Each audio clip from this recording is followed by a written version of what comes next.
Olá, meu caro ouvinte, eu sou Maeli Mesquita e está começando mais um devocional do Temor e Tremor.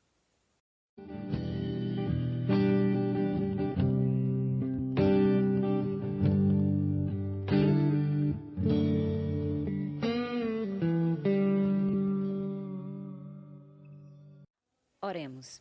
Senhor Deus e Pai, obrigada, meu Deus. Obrigado por mais um dia de vida, Senhor. Obrigado por mais um dia, ó Deus, em que o sol está brilhando e nós podemos desfrutar, ó Deus, de Tua misericórdia e de Tua graça, Pai Santo. E nós estamos aqui, ó Deus, te pedindo para que o Senhor venha iluminar nossa mente, abrir o nosso coração, para entendermos a Tua palavra, para sermos praticantes, ó Deus, e obedientes. Te peço, ó Deus, por cada ouvinte, ó Deus, por cada apresentador desse projeto. Que o Senhor nos guarde e nos guie. Em nome de Jesus. Amém. Meu amado ouvinte, hoje a nossa meditação se encontra no capítulo 22, do versículo 22 até o versículo 30. Versículo 22. A multidão ouvia Paulo até que ele disse isso. Então todos levantaram a voz e gritaram: Tira esse homem da face da terra, ele não merece viver. Estando eles gritando, tirando suas capas e lançando poeira para o ar, o comandante ordenou que Paulo fosse levado à fortaleza e fosse açoitado e interrogado para saber por que o povo gritava daquela forma contra ele.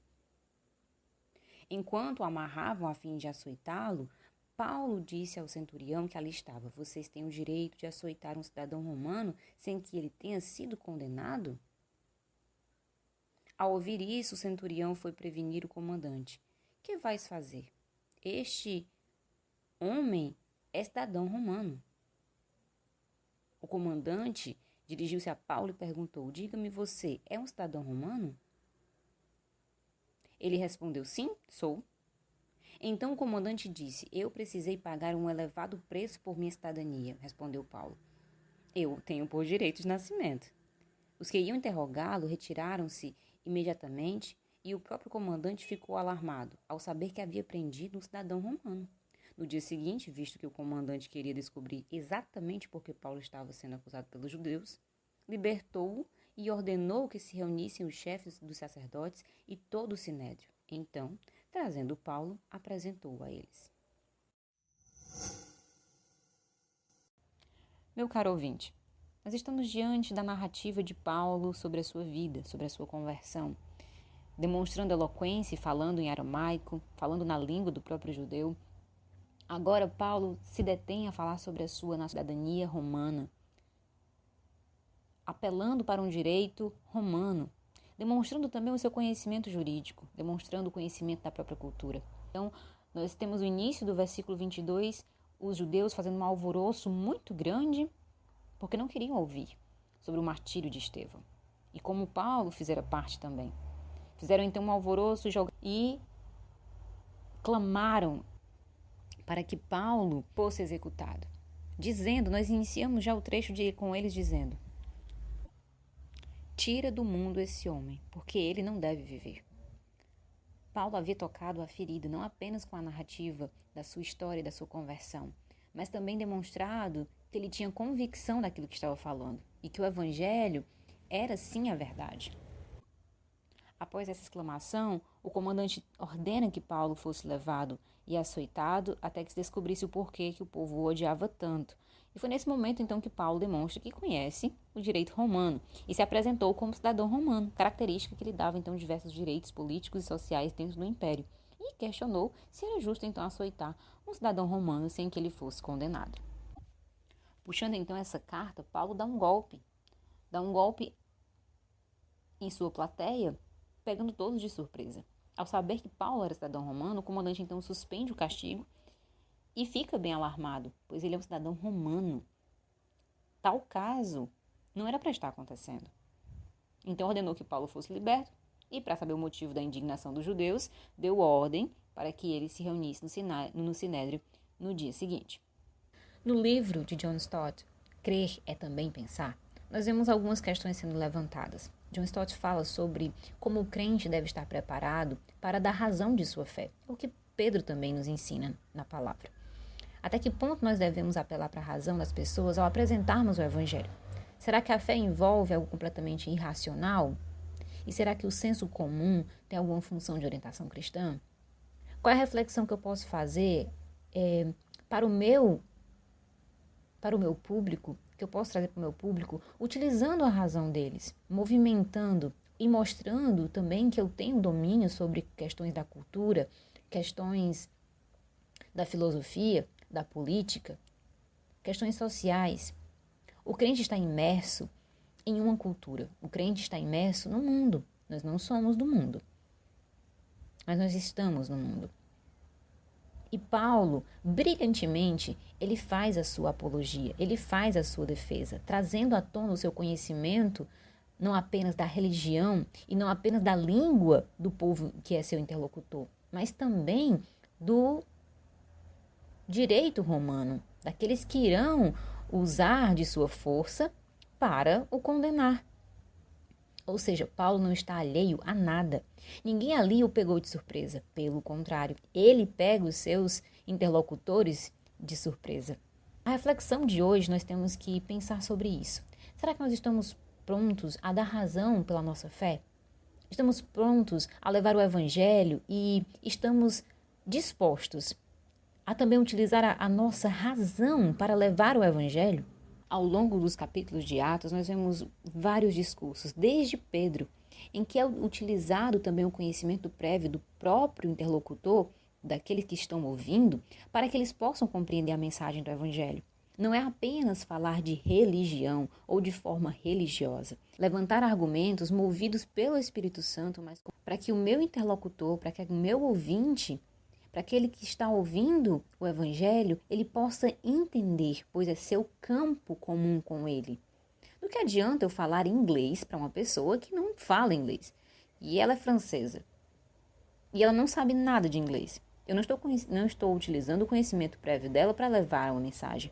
A minha comunicação vai ser falha.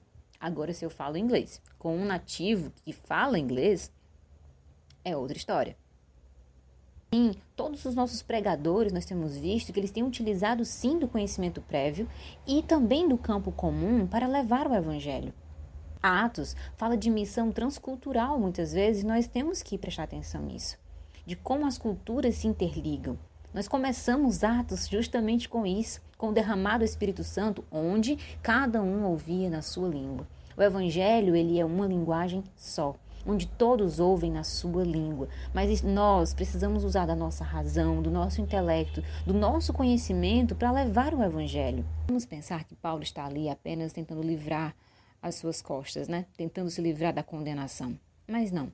Todo o argumento de Paulo, desde o primeiro versículo, é uma tentativa de mostrar para aqueles que estão ouvindo de que ele colocou a sua fé em algo ainda mais superior do que a religião, do que a lei romana, de seus direitos de cidadão.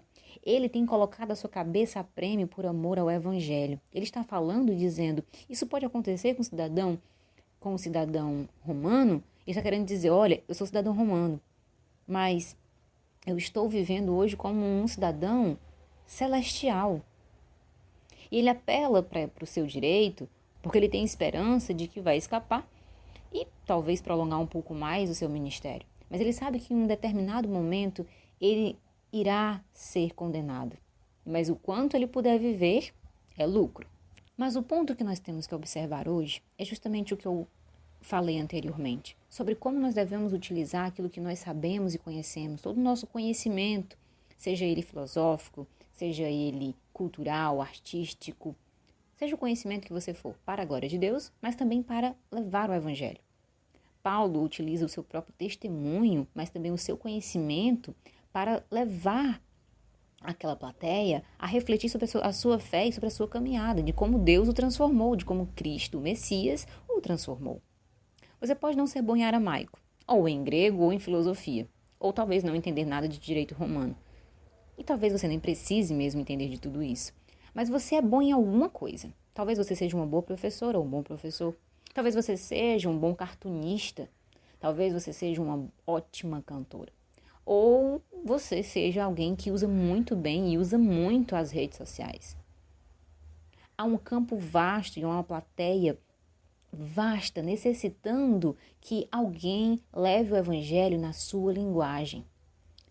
Há muitas crianças que não têm acesso ao evangelho. E as pessoas que trabalham muito bem com criança têm um conhecimento prévio que podem levar a criança o Evangelho. Quantos nas redes sociais são muito bons com designs, gráficos e podem levar o Evangelho através desses designs? Como nós podemos também testemunhar e defender a nossa fé através da nossa linguagem e de um público que entende essa linguagem, mas que ainda não teve acesso ao Evangelho, ou pelo menos ao verdadeiro Evangelho. Paulo é um exemplo disso, em que ele usa todo esse conhecimento que ele tem para levar o Evangelho, em qualquer circunstância, quer livre, quer na prisão, quer até mesmo no julgamento. Todo momento e todo conhecimento pode ser usado para levar o Evangelho. Oremos. Senhor Deus, obrigada, Pai, por mais um devocional, por mais uma palavra, Pai, que nós possamos utilizar, Deus, nosso conhecimento para a Tua glória, levando outras pessoas a conhecer, ó Deus, o Teu amor, falar do nosso testemunho, ó Deus, e Te glorificar, que outras pessoas possam chegar a Ti, ó Pai, mediante, ó Deus, uma linguagem sadia, que possam entender, ó Deus, a Tua palavra e o Teu Evangelho, mediante as nossas vidas e o nosso discurso. Um discurso que é aliado, ó Deus, às práticas, ao testemunho. Em nome de Jesus, ser com cada um, ó Deus, com cada ouvinte, e ser com esse devocional. Amém. Até a próxima. Não esquece de curtir, comentar e compartilhar esse devocional.